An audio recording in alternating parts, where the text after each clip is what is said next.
warahmatullahi wabarakatuh. Mari ta'lim wa ta'lim wa tadhkur wa tadhkir wa intifaq wa ifade wa istifade wa hasalat min kitab Allah sunnah rasul wa alihi wa sahbihi wa ahmad sallallahu alaihi wa sallam sallallahu alaihi wa sallam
Nasihat ke-15, Al-Imam Ghazali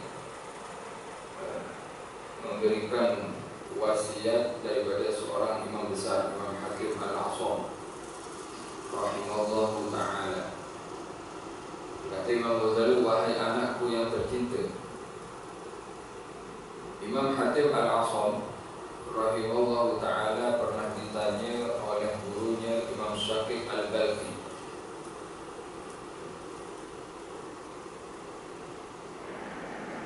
Imam Hakim Al-A'sam ini dijuluki Al-A'sam, si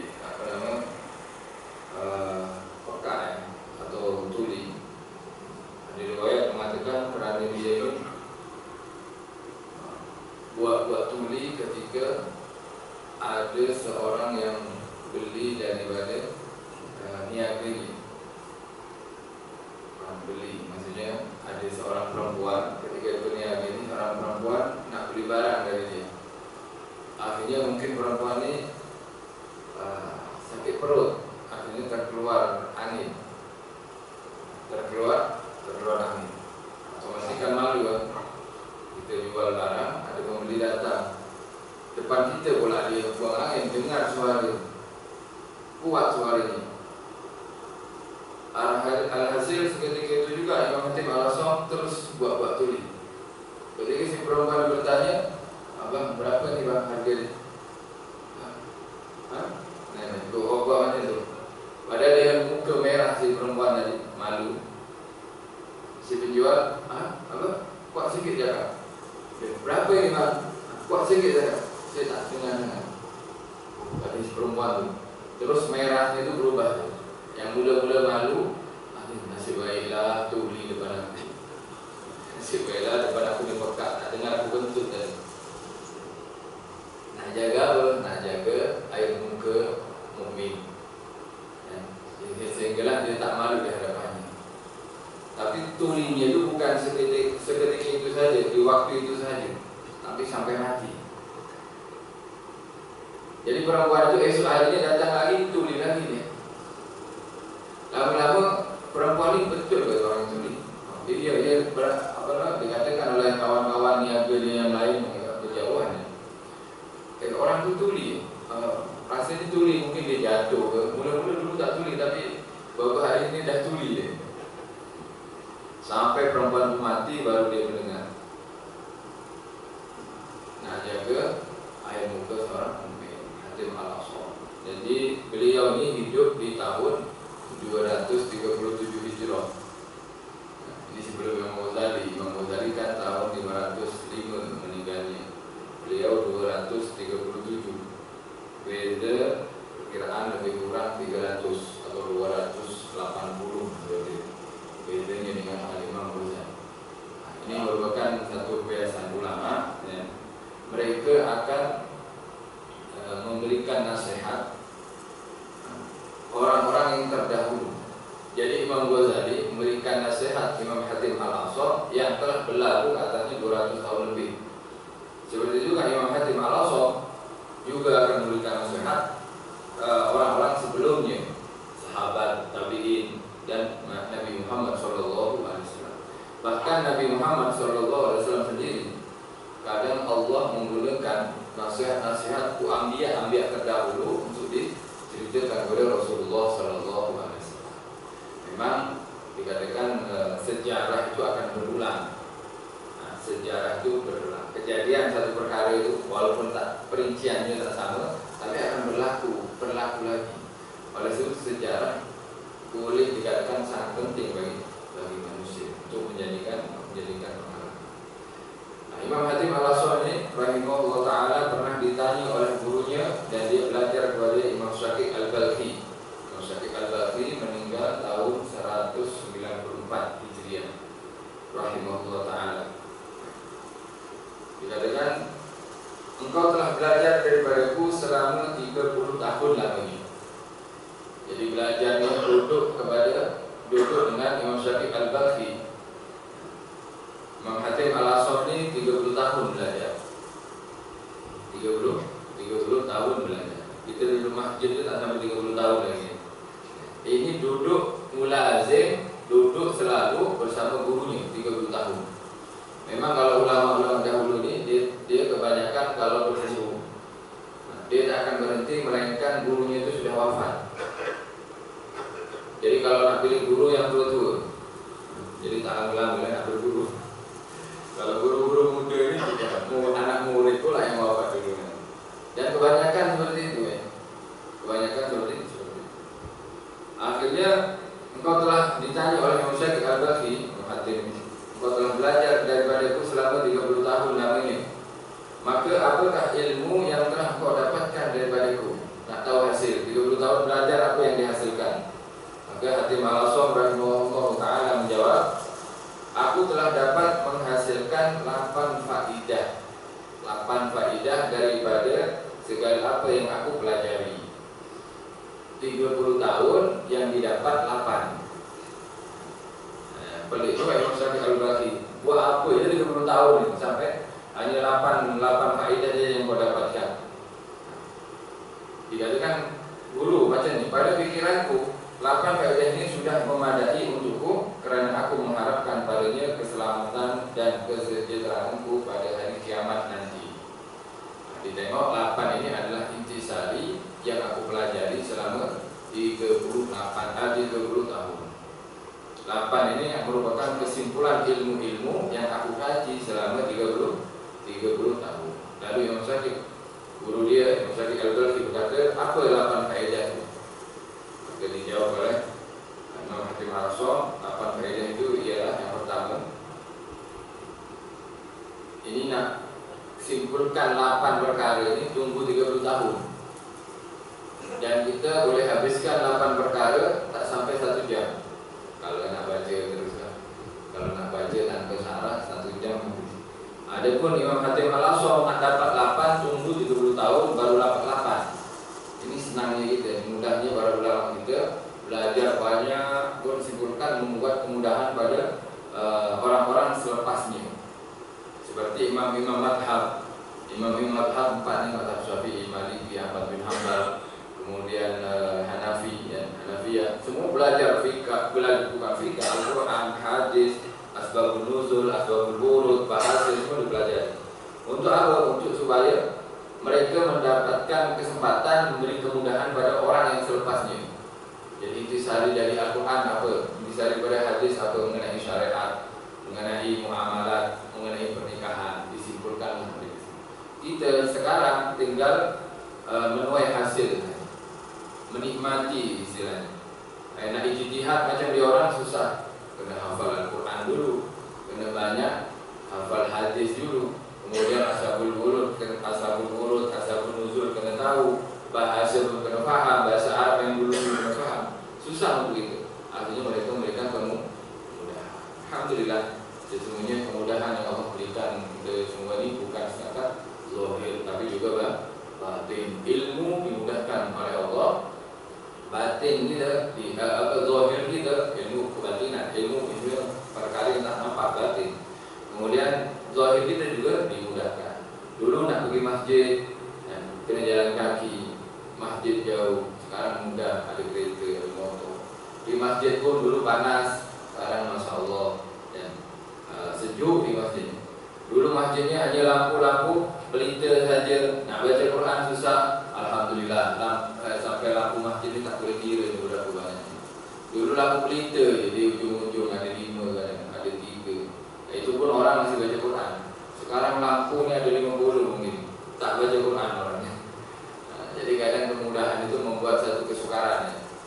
Dulu sukar tapi mudah nak baca Quran, nak menghafal Quran. Sekarang mudah tapi sukar nak baca Quran. Jadi kadang memang Allah perlu memberikan kesukaran pada manusia. Akas ini terbalik. Dulu susah zahirnya tapi mudah nak amalkan. Sekarang mudah zahirnya, susah nak amalkan. Aku jalan ke masjid pun susah. Padahal motor tinggal start, tarik minyak aja. Jangan pegang brake ya, tarik ya sampai ke masjid. Alhamdulillah.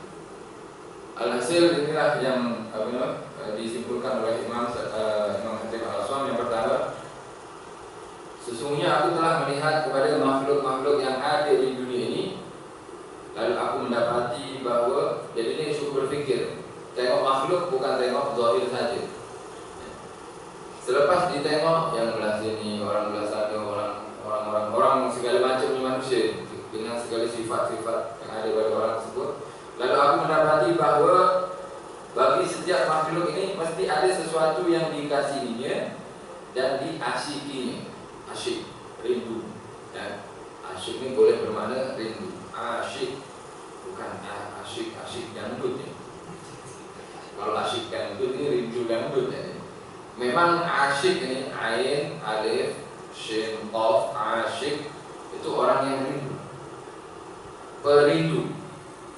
Perindu saja, tak ada bulu ni. Bulu perindu bahaya. Jadi perindu, orang yang tengah rindu, asyik. Jadi orang pasti ada atau memiliki orang dikasihinya. Datang rumah, tengok rumah, suka tengok rumah. Asyik isim fa'il daripada fi'il madhi asyaqa, ya'syiku. Ishqan ini kerinduan. Maksud itu dirindui. Baik, kemudian jadi datang ke rumah, tengok rumah, rindu rumah. Ada yang dirindui, ada yang kasihan. Sampai rumah tengok kucing. Kenapa kucing? Dia belum kahwin. Kalau dah kahwin, tengok isteri. Dia rindu pada istrinya, rindu pada anaknya, kasihan pada istrinya, kasihan pada anak. Tengok manusia seperti ini sudah. Yang dah kahwin sayang pada anaknya, sayang pada istrinya. Yang belum kahwin sayang dengan kucingnya, sayang dengan keretanya. Kereta dah cantik, tukarlah. Kenapa kurang cantik lah? Itulah manusia. Ada Imam Khatib Al-Aswam. Jadi kurang memang sama dengan zaman ini. Bila zaman 300 tahun yang lepas, bukan 300 tahun, 1000 lebih ya. Bila di zaman 300-an dulu seperti ini, lebih-lebih zaman sekarang ini, pasti setiap manusia ada yang dikasihinya dan diasyikinya, dirinduinya.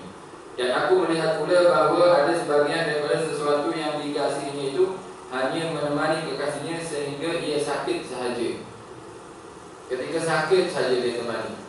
Nah, seperti hewan binatangnya, atau yang rindu-rindu kawannya, atau dengan rumah yang dia sayangi. Itu ketika sakit dia boleh duduk dalam rumahnya. Dia sakit, kucing boleh datang dengannya. Dia sakit, kawan tak datang tuh. Kadang datang juga kawan ketika sakit. Kemudian ada pula yang sentiasa menemaninya sehingga ke dalam kubur. Manakala yang lainnya akan terus pulang dan tidak mau untuk bersama-sama dengan kekasihnya di dalam kubur. Ia akan membiarkan kekasihnya tinggal seorang diri di dalam kubur. Tengok, balik pula di istrinya daripada kubur. Pergi ke kubur tapi balik. Dibawa pula keretanya ke kawasan kubur tadi, tapi dibawa balik kereta. Ikut juga anak-anaknya ke kubur, tapi balik pulang ya, anak-anaknya ke rumah masing-masing. Lalu aku terus berpikir dan akhirnya aku membuat kesimpulan bahwa sebaik-baik kekasih itu ialah kekasih yang setia mengiringi kekasihnya sampai ke dalam kubur dan menjadi penghibur dan teman yang setia di dalam kuburnya. Ini kesimpulannya. Jadi ramai daripada orang yang aku lihat itu cari teman, cari kekasih, cari orang yang dirindui. Tapi lala sekali akhirnya mereka ditinggalkan. Ada yang menemani ketika sakit saja, ada yang menemani sampai kubur saja, dan hanya satu yang akan menemani dia di dalam kubur. Ya, ini pastinya seperti hadis yang sedia maklum dan kita sentiasa dengar bahwasanya Nabi Muhammad SAW bersabda, ya ma'ul mayyita salah satun wa yati usnani wa yabqa ma'hu wahidun. Ya bau ahlu wa malu wa amalu wa yarju ahlu wa malu wa yabqa amalu. Nabi bersabda akan mengikut ke atas mayit tiga perkara. Akan mengikut mayit. Bayar diusani, tapi yang dua balik pulang ke rumahnya.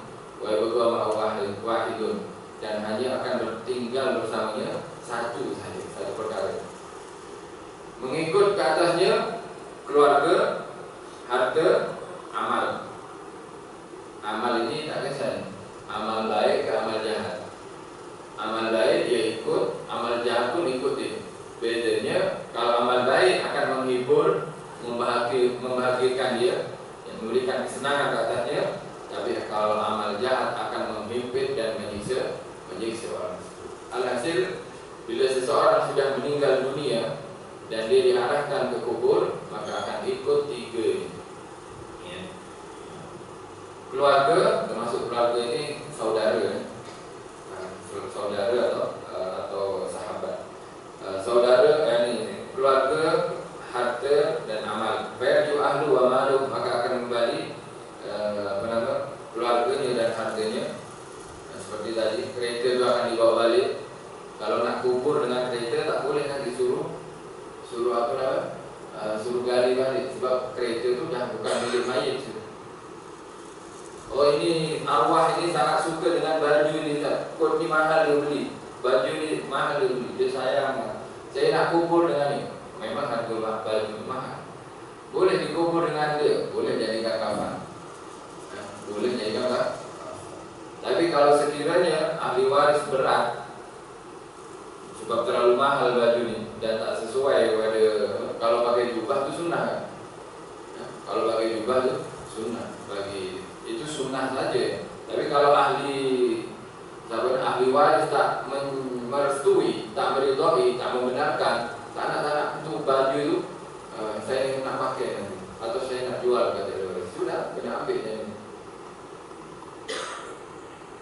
Jadi harta pasti balik. Harta pasti balik. Yang akan kekal bersama orang ini adalah amalnya saja. Itu kesimpulan yang diambil. Ternyata yang diambil oleh Al-Imam Hatim Al-Asham daripada hadis Nabi Muhammad SAW. Maknanya apa yang dia buat, akhirnya dia melakukan persediaan untuk bekal kematiannya. Ini bukan zakat dia, tapi kita juga dianjurkan. Jadi kita sama-sama sedar bahwasanya dunia ini hanya menipu saja. Kita sayang kepada ahli keluarga, sayangi ahli keluarga. dengan kita menunaikan hak-hak kita kepada mereka, tapi jangan lupa mereka juga akan meninggalkan kita atau kita akan meninggalkan mereka. Jadilah mukmin yang kata Nabi, yang bila meninggal itu tak sabar untuk ditanam. Tak sabar untuk ditanam. Sebagian mukmin yang istiqomah dalam ibadahnya, Allah SWT akan tatanazzalul malaikatu, akan turun kepadanya malaikat. Kemudian mengatakan la takhafu wa la tahzanu. Jangan kau takut, jangan kau risau. Jangan kau takut yang akan datang. Jangan kau risau dengan keluargamu yang kau tinggal. Ini untuk orang-orang yang memang istiqomah dalam ibadahnya. Allah Subhanahu wa taala akan mengirimkan malaikat sebelum datang ajalnya. Jadi apa yang perlu dibuat persediaan? Istiqomah dalam ibadah. Bukan setakat baca surah Al-Mulk. Nah memanglah baca surah Al-Mulk ini bila istiqomah ya termasuk istiqomah juga. Ya, termasuk adalah penyelamat insyaallah di dalam kubur. Tapi jadilah kita orang yang istiqomah di dalam segala ibadah kita. Sebab kenapa disebutkan orang istiqomah dalam ibadahnya, Allah turunkan malaikat, bukan satu, ramai malaikat yang akan memberitakan kepadanya, jangan takut, jangan risau, dan bergembiralah engkau, sesungguhnya tujuan selepas ini adalah surga. Oleh sebab itu orang mukmin bila dah mati, dia akan berkata kepada orang-orang yang nak menanamnya, nak menguburnya, cepatlah, jangan tangguh-tangguh, cepatlah, kubur aku. Tapi kita tak dengar lah. Yang hidup kita tak dengar. Kata Nabi kan seperti itu. Jadi kalau orang mukmin meninggal itu tak sabar nak masuk surga itu. Cepat hantarkan aku supaya cepat dikubur, cepat dapat kenikmatan daripada Allah. Kita tak dengar. Kalau kita dengar lari semua nanti. Macam itu juga kalau orang kafir, orang munafik, orang fasik, bukan cepat, jangan kubur aku, jangan. Sebab kenapa? Dia tahu dia akan sengsara, dia akan tersiksa selepas kematian. Jadi secara tak langsung Imam Khatib Al-Asham menganjurkan kita untuk beramal soleh. Bukan setakat itu, tapi istiqomah. Istiqomah terus menerus sentiasa menjaga amal ibadah kita. Dan tidak ada kekasih yang bersedia untuk berbuat demikian itu selain daripada amal soleh. Maka aku terus menjadikan amal soleh itu sebagai teman dan kekasihku, supaya ia dapat menerangi kuburku dan menghibur hatiku, dan sudah pasti ia tidak akan meninggalkan aku duduk bersendirian dalam kuburnya. Alhamdulillah. Mudah-mudahan kita semua diberikan kekuatan oleh Allah Subhanahu wa taala dalam beramal soleh insyaallah. Dan istiqomah ya. Istiqomah ini bukan sekali saja. Kalau baca Quran itu bukan satu hari baca, lepas itu tak baca satu bulan. Tak, istiqomah terus menerus. Maka Al-Quran pun Allahumma ja'alil Qur'ana bil qabri munisa. Ya Allah, jadikanlah Al-Quran ini dalam kuburku munisa. Orang yang membuat aku tenang, membuat aku bahagia. Anis, kawan rapat, yakni sahabat, kekasih. Jadi kalau orang yang tak pernah baca Quran, ya Al-Quran tak dapat menyelamatkannya. Allah tak akan menjadikan Al-Quran penyelamat bagi orang. InsyaAllah sampai-sampai kita istiqomah dalam segala amal kita.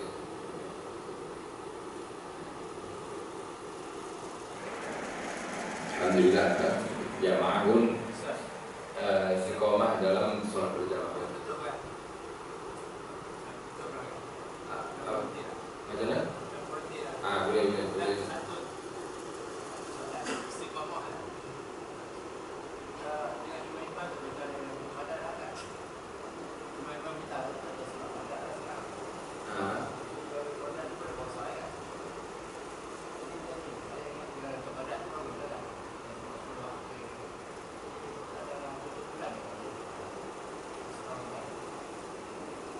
Suruh baca apa? Inna anzalna fi lailatul qadar.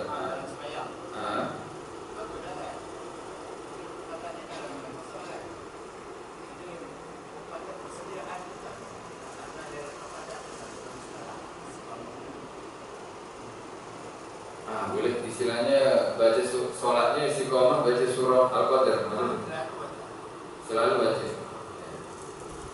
Ya tak ada larangan secara khusus ya, tak ada larangan secara khusus. Tapi anjurannya itu ikut sholat nanti. Jadi kalau kiranya sholat ini sholat seperti maghrib yang masih sempit, itu adalah kita disunahkan surah-surah pendek, ya, surah pendek. Dan Al-Qadar masuk surah pendek, sebab surah pendek ini maksudnya daripada Al-Duha, ya, Al-Duha ke bawah. Adapun Isya itu yang agak panjang, itu agak panjang daripada amma yang tersahar. Kemudian yang lain seperti Zuhur dan Asar itu sunahkan yang panjang-panjang. Jadi kalau baca Al-Qadar ya boleh, tapi tak ikut anjuran sendiri. Kemudian subuh Jumat pula. Subuh Jumat kalau kita baca Al-Qadar bagaimana?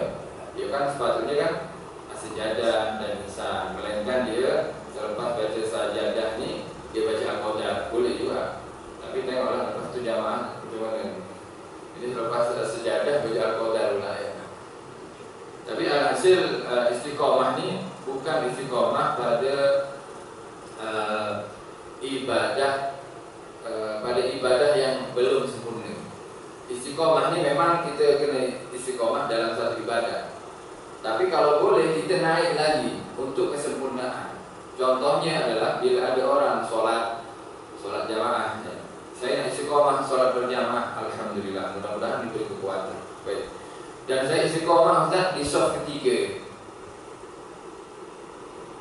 Jadi dia setiap sholat shaf ketiga, setiap sholat shaf ketiga, istiqomah. Kemudian di tempatnya itu sama sudah. Ini tiga tengah ni. Contohnya belah sini. Jadi kalau orang di sholat nak carilah tengah, shaf ketiga. Ya, kan ada orang seperti ini ya. Ada orang seperti ini. Wallahu a'lam di sini ya. Kalau di masjid negeri ini agak ada.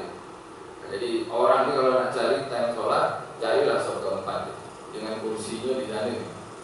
Wallahu a'lam kalau shaf itu tak sampai keempat dia duduk shaf 4 juga. Wallahu a'lam. Tapi jamaah itu cerita seperti itu.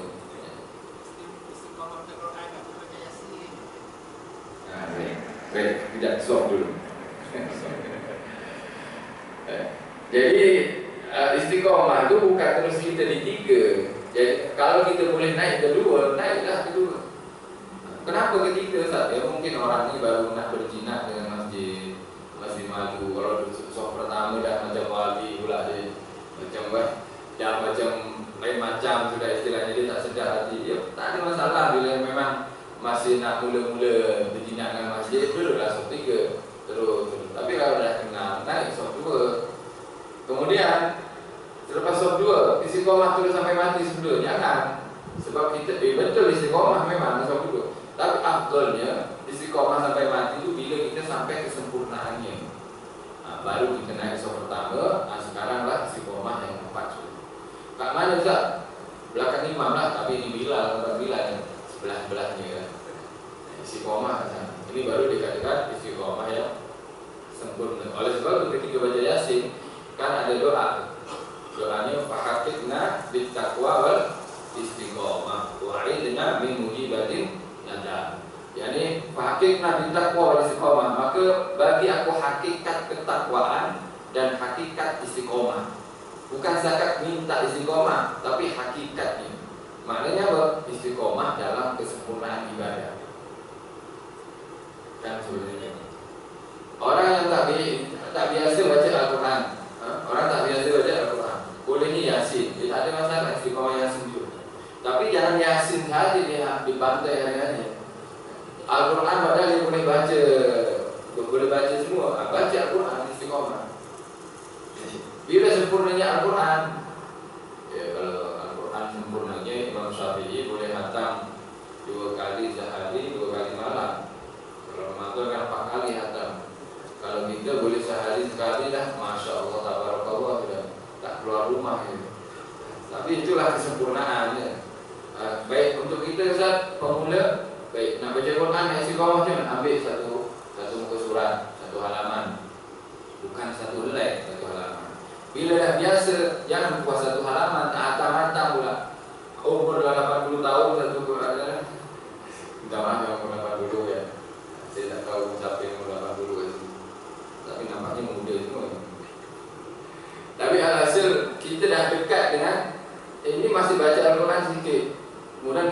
mengharapkan syafaat Al-Quran, baca lebih.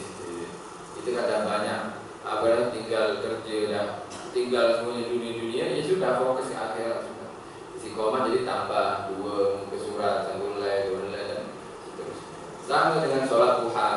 Sholat duha, budak sekolah rendah ini 2 rakaat. Kita bukan budak lagi, bapak budak atau budak ini 2 rakaat juga, sama dengan cucu lah. Oleh itu, tapi saya baru nak sholat duha, Ustaz. Tak apa, dua. Jangan paksa, sebab kalau paksa nantinya tak buat. Yang dua. Tapi jangan ingat, target kita bukan puas dengan 2, kena naik, ambil terus 4 dah biasa, insyaAllah mudah ini. 6 mudah, 6, 8. Okey, Nabi kebanyakan buat 8, walaupun kebanyakan paling banyaknya sholat duha adalah 12 tu boleh kita buat maksimum sholat duha, tapi afdalnya 8 sebab Nabi banyak buat 8. Yang diikut oleh Nabi, yang dibuat oleh Nabi dan ikut Nabi itu lebih afdal. Jadi kalau dah 8 sholat duhanya, sudah sempurna. Dan seperti itulah sih. Orang seperti ini lebih hebat daripada orang yang banyak karomah, banyak keramat, boleh jalan atas air, boleh ambil mangga terbang. Ambil mangga je terbang, ambil durian je terbang. Rasanya tak perlu terbang lah ambil durian. Kita pergi kedai, bagi duit dan dapat.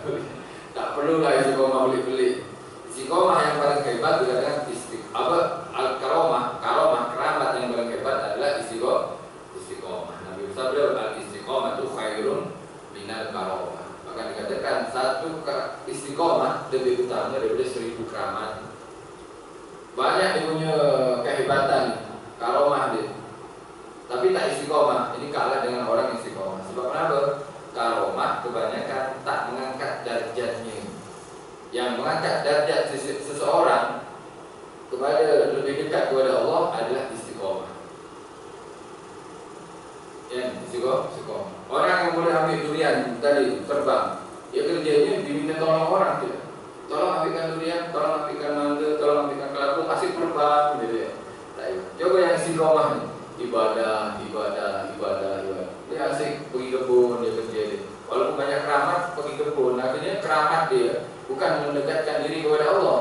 Tapi yang ini istiqomahnya, walaupun tak ada keramat apa-apa, orang biasa makan seperti biasa, minumnya seperti orang biasa, tapi istiqomah derajatnya selalu naik di sisi Allah SWT. Oleh sebab itu, Imam Abdullah Al-Haddad menganjurkan jangan sekali-kali mengharap keramat atau karomah. Sebab karomah itu banyak kali melalaikan manusia. Yang mula-mula manusia yang dekat kepada Allah, sebab ada karomah kepadanya, akhirnya stop ini.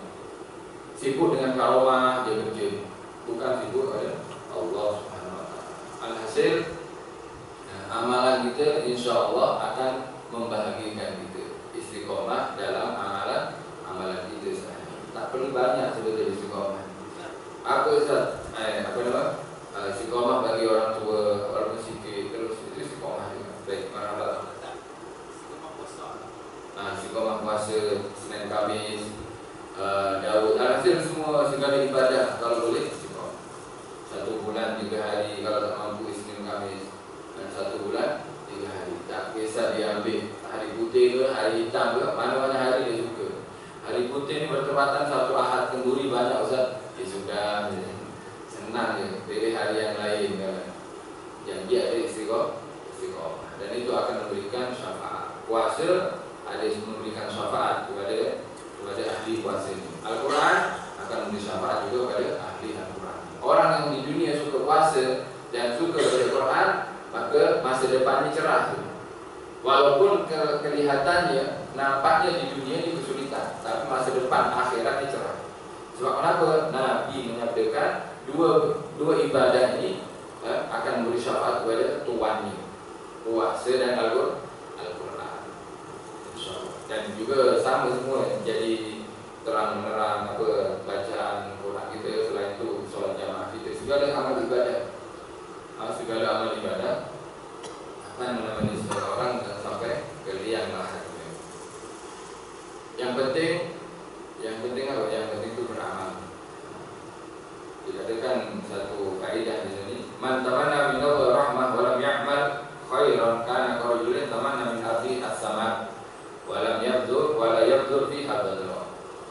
siapa yang mengharap berangan-angan daripada Allah mendapatkan rahmat, yani berangan-angan mendapatkan rahmat daripada Allah, tapi dia tak buat amal sedikit pun, tak buat amal baik. Ya Allah, rahmati aku, Engkau adalah Ar-Rahman Ar-Rahim, minta rahmat, minta pahala, minta derajat yang tinggi, tapi dia tak buat apa-apa. Artinya apa? Ini seperti lelaki taman Amin Habib, seperti lelaki yang berangan-angan, dia ada kebun, angan-angan kebun dia akan tumbuh nantinya durian, tumbuh darinya buah-buahan. Padahal dia tak letak pun apa biji-biji, bibit-bibit durian itu tak ada, bibit-bibit buah itu tak ada, dia tak letak langsung, dia tak tanam langsung, tapi berangan-angan saja. Jadi jangan sangat berangan, kita berazam, insya Allah kita buat. Nah, sholat tahajud, ya, sholat tahajud pun sangat berkesan ya kepada kehidupan akhirat kita. Berapa ramai ulama yang ketika sudah meninggal, ya, kemudian datang di mimpi kawan yang ditanyakan apa yang boleh menyelamatkan, ibadah di malam hari, yakni ibadah di akhir, di penghujung malam. Sebetulnya kita ini tak ada masalah dibangun setengah jam sebelum subuh, tak ada masalah sebetulnya. Yang buat masalah itu psikologi kita, pikiran kita saja. Buktinya apa? Buktinya kita kalau kita dah biasa tidur pukul 11, kemudian ada program TV ini seronok pula, dia akan berakhir 11.30, kita selalu ya kita tidur 11.30, padahal kita dah buang masa untuk tidur setengah jam. Kenapa kita buang masa setengah jam ini, kita gunakan di akhirnya, jangan di awalnya. Tidurkan di tepat waktunya, bangun di sebelum subuh, kan boleh ya. Kan kadang kita sebab tidur, dah lambat, dah 1 jam saya patutnya dah tidur, tapi kita tak ada apa pun, sehat esok harinya. Kan sehat, boleh aktiviti seperti biasa, kepala pun tak terlalu pening. Kalau lambat sangat pening tu ya, tapi kalau 1 jam, setengah jam ni tak pening sangat. Ya kenapa kita bukan kita luangkan setengah jam atau 1 jam ni sebelum subuh. Istilahnya kan mindset kita kan seperti itu kan, pikiran kita seperti ini. Jadi kalau lambat tidur tak ada masalah kalau setengah-setengah. Tapi kalau kurang tidur, maksudnya tidur itu kita bangun awal, itu masalah begitu. Padahal sama aja. Ya. Kalau kita lambat tidur, kita buang setengah jam itu sebelum tidur. Tapi kalau kita kurang tidur, lah kurang tidur. Kalau kita kurang tidur, kita gunakan setengah jam ini selepas tidur. Jadi sama setengah jam ini. Kenapa kita buang sebelum? Lebih baik kita bukan buang juga, kita manfaatkan selepas tidur. Istiqomah teman-teman. Sebab memang ibadah sholat tahajud itu sangat-sangat memberikan kesan besar. Saudara Umar mengatakan 7 faedah yang akan didapat di dunia, 4 dan akan didapatkan di akhirat. 3 di dunia dan 4 di akhirat. Ini sholat tahajud. Alhasil kalau cerita tahajud ya banyak juga faedahnya. Jangan ditinggal, sebab Nabi Muhammad SAW tak pernah tinggal tahajud, melainkan Nabi ditidurkan oleh Allah SWT. Pernah Nabi memang terlajak sampai subuh bangunnya, jadi tak sholat witir, tak sholat malam. Itu untuk menerangkan kepada kita semua apa yang perlu dibuat selepas orang ini tertinggal seperti ini. Artinya kita boleh ikut Nabi. Apa yang dibuat Nabi? Dia mengodok sholat witirnya. Selepas subuh itu dikodok sholat witirnya, bahkan sholat tahajudnya dalam satu riwayat. Maknanya apa? Meninggalkannya Nabi pada sholat malam itu bukan saja-saja, tapi untuk menjelaskan hukum. Jadi Nabi tak sholat tahajud pun dapat pahala tahajud juga. Sebab untuk menerangkan kepada umat. Kita kalau dah biasa sholat tahajud, biasa sholat witir, tertidur tak sampai subuh tak sholat witir, dah biasa sholatlah selepas subuh atau waktu duha seperti ini. Boleh dilaksanakan. Untuk apa? Untuk menjaga istiqomah itu. Sangat disayangkan ya, sebab kita tak kerja pagi. Kalau dulu mungkin muda-muda kena gerak pagi, kalau tak kita kena menghadap trafik yang susah ni, jam. Sekarang tak ada sudah. Jadi jangan bebankan pikiran kita pada ibadah. Ibadah bukan membebankan, tapi mengasyikkan. Orang yang tidur dikatakan, orang yang tidur sebelum pukul 12, kualiti tidur ini 2 kali ganda daripada tidur selepas pukul 12. kedokteran orang Jepun, wallahu alam betul atau tapi mengikut penelitian orang yang tidur sebelum pukul 12 kualitinya 2 kali ganda tidur selepas pukul 12. Maksudnya kalau kita tidur pukul 12 bangun pukul 5 itu kita dikira 12 ke 1 2, 3, 4, 5 jam. Tapi kalau kita tidur pukul 10 ya, pukul 10 contohnya kita tidur, maknanya 10 ini bukan dikira 1, kira 2. Jadi tidur 10 ke 11 dan 2 11 ke 12, 2 lagi 4 jam sudah. Kemudian 12 kita kira 1 12, 1, 2 2, 3.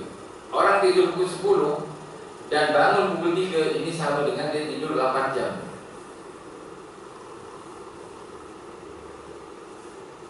Boleh paham. Maknanya memang dianjurkan tidur awal gitu. Buktinya apa? Ini kalau orang ini tidur pukul 10 kan pukul 11 dia tidur lagi, dapat 2 jam. Quality tidur dapat 2 jam. Sampai 11 dapat 2 jam. Sampai 12 dapat 2 jam lagi, 4 jam. Kemudian 1, 2, 3 ya.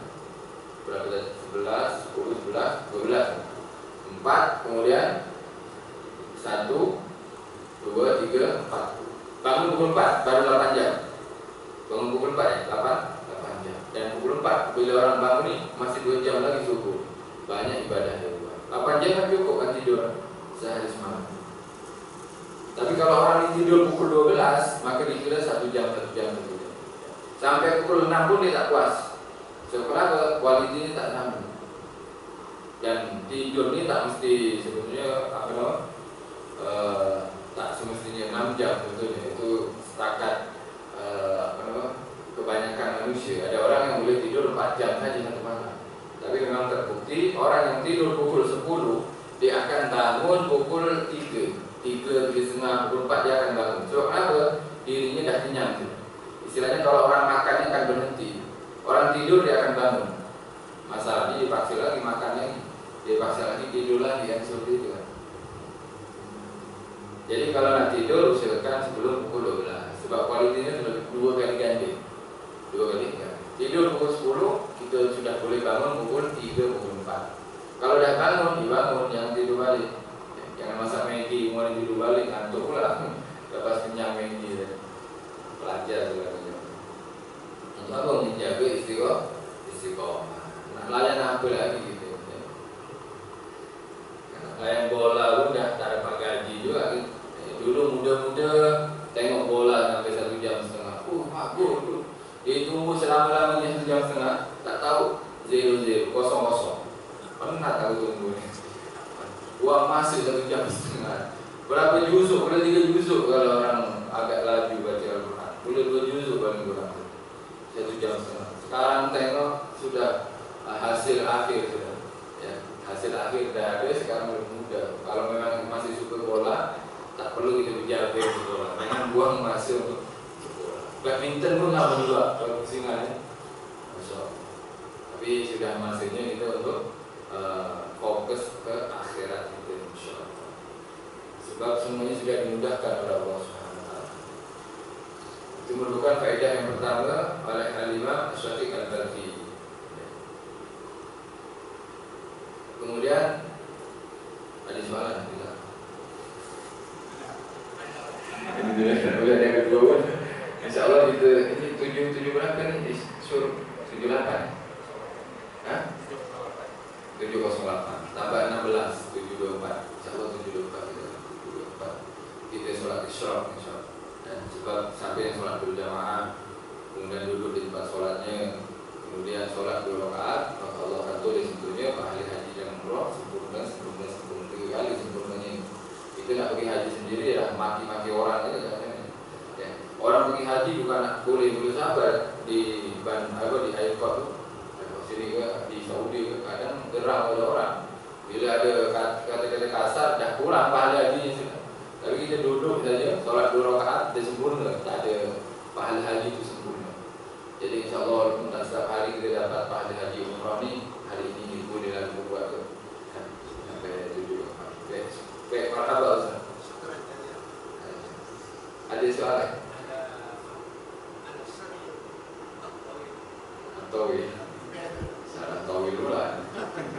Salah.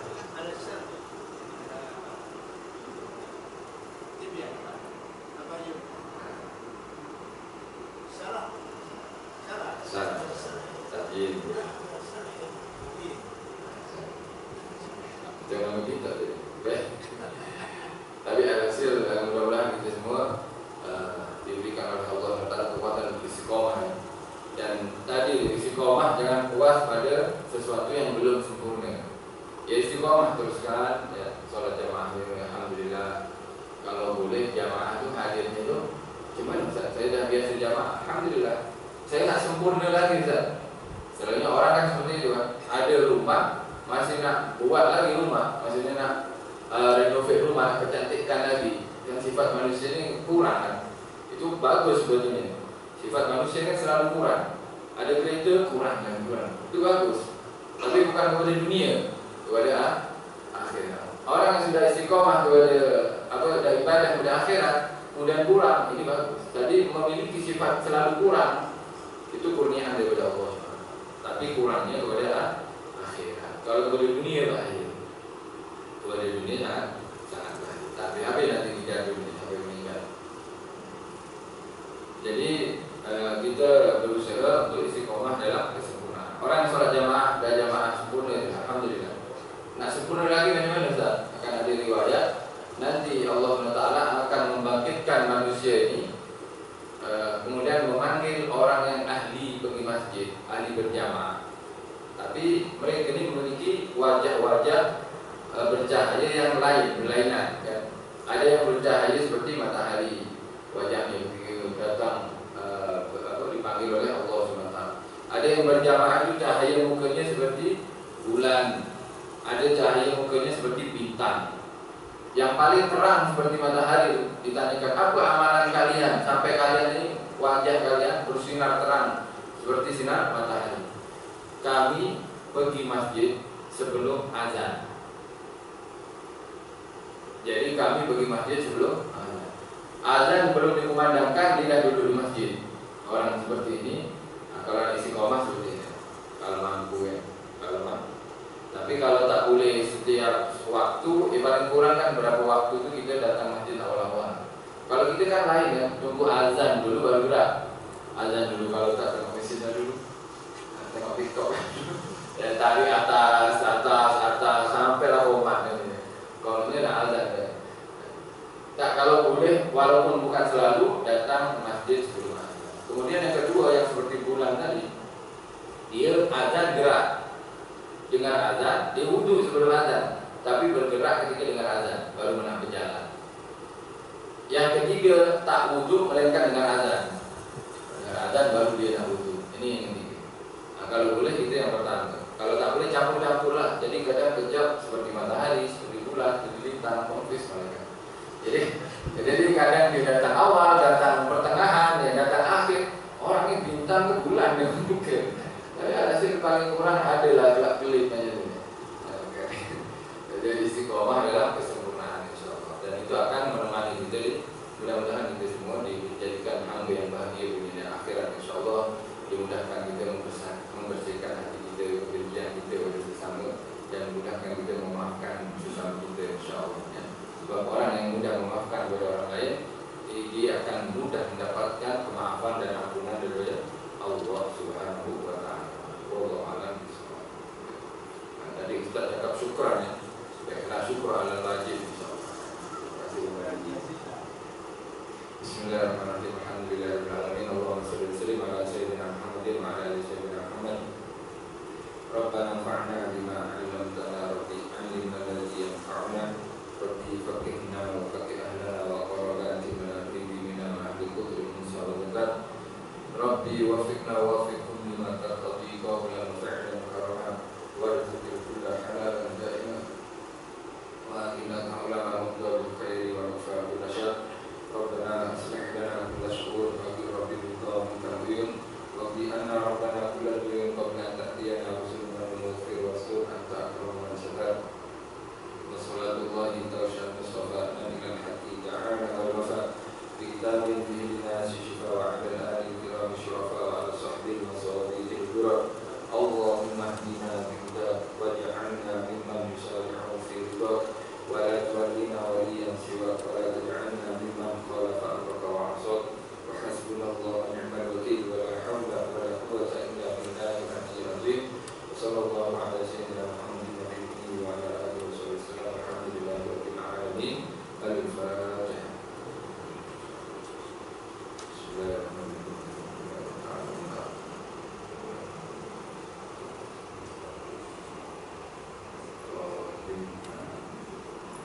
Jazakumullah khairan